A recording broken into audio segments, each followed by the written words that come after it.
Hello बच्चों, let's see this question. The question says that find the domain and range of the function. Function given is y is equal to x square minus 36 upon x minus 6, where x is not equal to 6. Okay, so let me discuss the key concept here.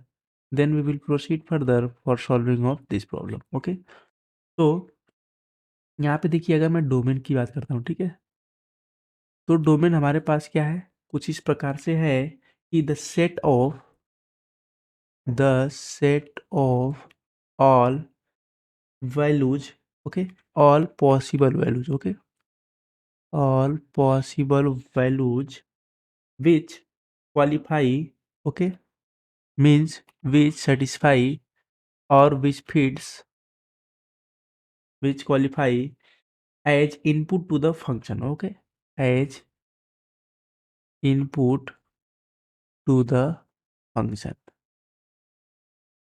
is known as domain. Qualify means, qualify का मतलब यहाँ पे ये है कि जो है कि उस वैल्यूज पे हमारा जो फंक्शन है वो क्या हो जाए, डिफाइंड हो जाए, ठीक है, इसका ये मतलब है।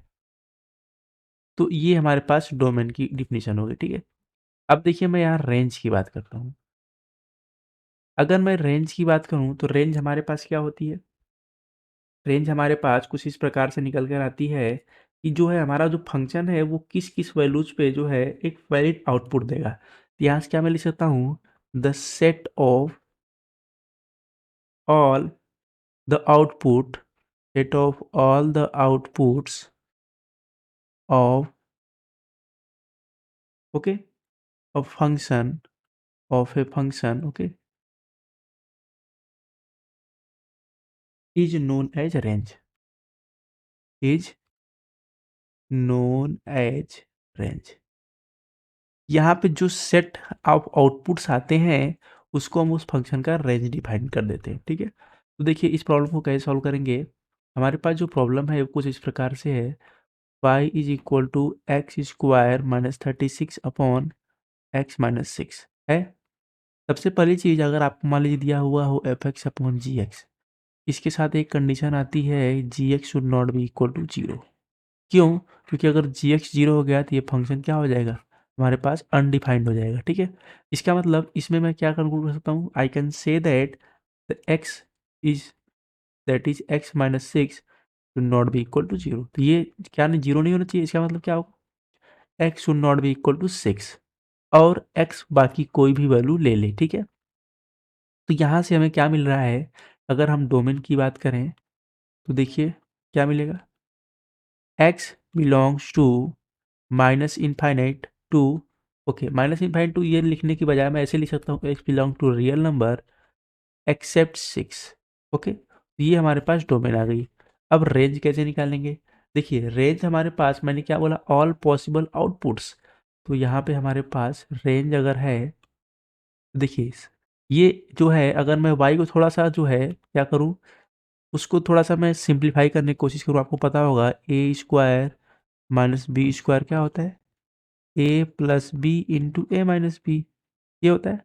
एक्स स्क्वायर माइनस 36 को मैं क्या लिख सकता हूँ, x square minus six square upon x minus six. ये क्या हो जाएगा, x plus six, x minus six divided by x minus six. ये कैंसिल होगा, यहाँ से क्या आएगा, एक्स प्लस सिक्स, ओके।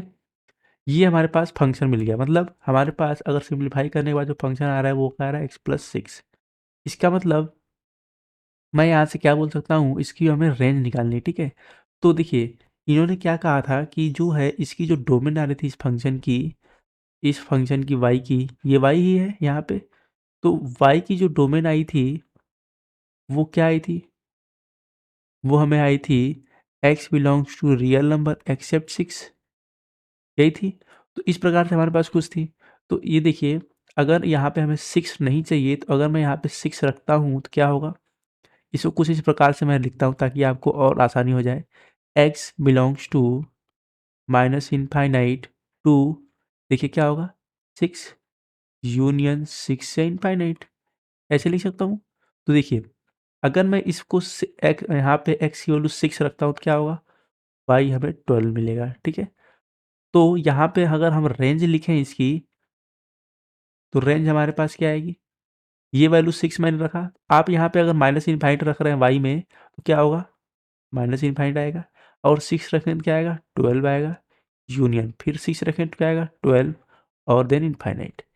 क्योंकि ये लीनियर फंक्शन है तो क्या होगा, कुछ इस प्रकार से हम ये अगर हमने जब सिंप्लीफाई किया तो ये लीनियर फंक्शन मिला, लेकिन ये तो ओरिजिनल फंक्शन था नहीं, इसको सिम्प्लीफाई करने पे कुछ इस प्रकार से आया है। तो हमें यहाँ पे जो डोमेन मिली थी वो 6 पे कुछ ऐसा हमें मिल गया था, ताकि 6 अगर हम वहाँ पे इनपुट डाल रहे हैं तो हमें जो आउटपुट मिल रहा है वो अनडिफाइंड मिल जा रहा है।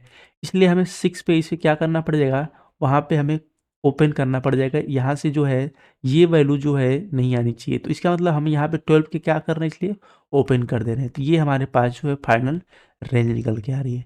यहाँ से हम क्या कंक्लूड कर सकते हैं, we can conclude that the domain of the function is that is minus infinite to 6 union 6 to infinite, okay, and the range is minus infinite to 12 union 12 to infinite, okay. So this is the final answer for this problem. I hope you understood it very well. Best of luck.